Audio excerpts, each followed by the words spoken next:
Hey, bonjour tout le monde! Qu'est-ce qu'on fait pendant une journée de pluie? Ben, on fait des vidéos longues! Je voulais vous... je voulais vous montrer ça. Une petite aventure qui m'est arrivée il y a quelques temps. Puis, regardez, aujourd'hui, je veux vous parler de ça.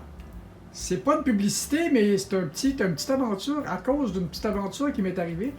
Puis ça me tentait pas de résoudre le problème, donc je l'ai contourné. C'est un petit amplificateur 50 watts par canal que j'ai acheté il n'y a pas longtemps, qui me donne un bon travail. Puis j'ai acheté ça, je vais vous montrer l'ampli après. J'ai acheté ça parce que ces belles petites enceintes-là, tiens, on les voit mieux ici, ces belles petites enceintes-là sont amplifiées. Puis ça sonne bien, ça sonne quand même très très bien. Écoutez ça sonne quand même très très bien. J'avais acheté ça pas tellement cher chez Walmart il y a, je sais pas, peut-être une douzaine d'années si c'est pas plus là.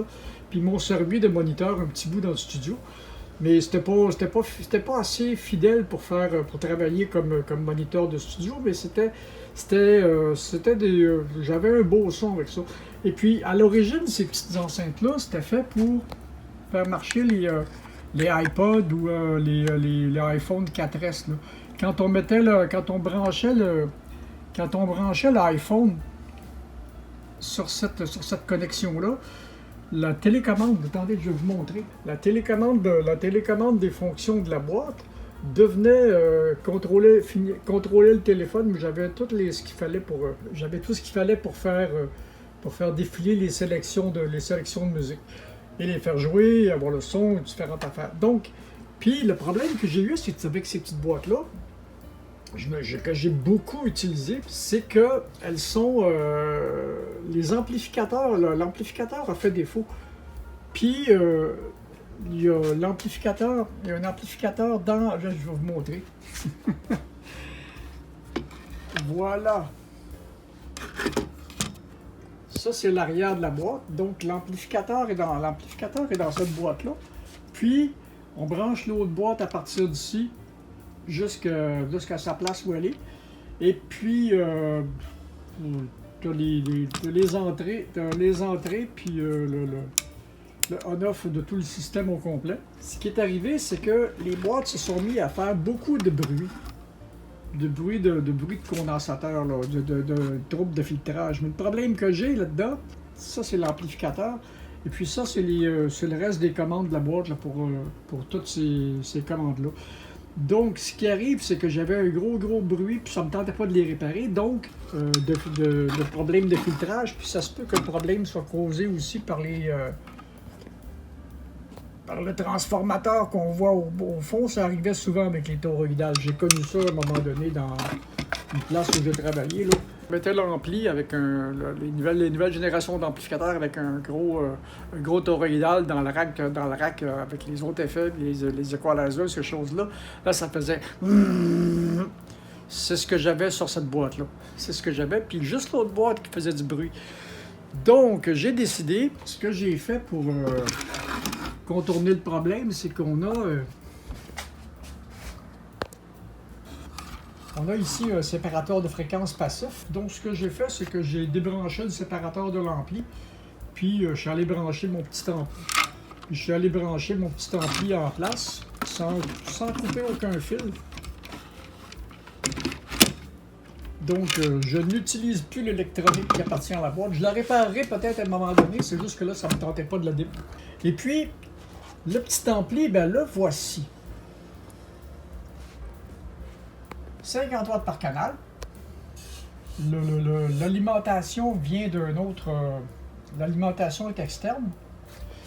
Ça a l'air de... C'est une alimentation électronique. C'est une alimentation électronique. Et puis, le rendement est extrêmement bon. Ce qui est le fun aussi, ces petites boîtes-là, c'était déjà des boîtes qui avaient déjà un bon rendement acoustique, ben ça branché sur le petit ampli, ça a été bien. Puis le problème que j'avais aussi avec cette télévision-là, ça c'est une télévision Walmart là, que j'ai ramassée chez un liquidateur, si tu veux. Puis le problème de cette télévision-là, c'est que la sortie pour faire marcher les lines ici était vraiment pas assez forte. Puis eux autres, les lines semblent pas assez sensibles. Donc, le son était pas fort. Puis lui, les entrées lines semblent beaucoup plus sensibles. Donc, ça me donne du volume en masse. Tout va bien. Donc, et puis après quelques mois d'utilisation, puis après, naturellement, après quelques mois d'utilisation, ben, je suis bien content. Puis à un moment donné, ben, si ça me tente, si ça me tente de moins en moins de jouer dans l'électronique, ben, je le réparerai peut-être. Donc, fait que c'était comme, c'était une petite vidéo qui s'appelle Contourner le problème.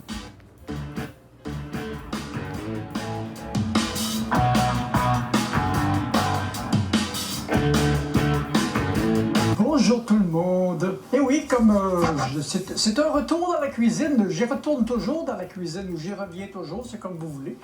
Là, aujourd'hui, je vais me faire un gâteau au yaourt. Voilà, parce que avec le petit amplificateur me donne un gain suffisant, me donne une belle qualité de son. Les boîtes c'était des boîtes qui étaient déjà tunées, qui étaient déjà ajustées acoustiquement, donc juste à mettre un ampli. J'ai pas de commande pour les basses ni pour les aigus, mais les sorties numériques d'aujourd'hui sont assez bien balancées pour pas que j'ai besoin de ça. Donc on met un ampli, puis on fait jouer les boîtes, puis ça fait le travail. Je suis bien content. Puis demain, qui est mercredi, je vais vous montrer une autre affaire que j'ai faite. Donc c'était ça la petite vidéo pour aujourd'hui. Amusez-vous bien. J'espère que vous avez aimé ça. Puis si vous cherchez une solution pour un petit ampli pas cher, ben voilà, ça a coûté quelque chose comme 70 $, ça. Au lieu de 300-400$ pour une barre de son qui m'aurait peut-être donné un meilleur son, mais enfin, ça fait... J'avais déjà ces enceintes-là, ça fait le travail, je suis bien content. Donc, comme je vous disais, si vous cherchez une solution pas chère, des fois, ben ça, c'en est une. Puis ça peut servir comme ampli pour des sous-graves aussi, là. OK, bye!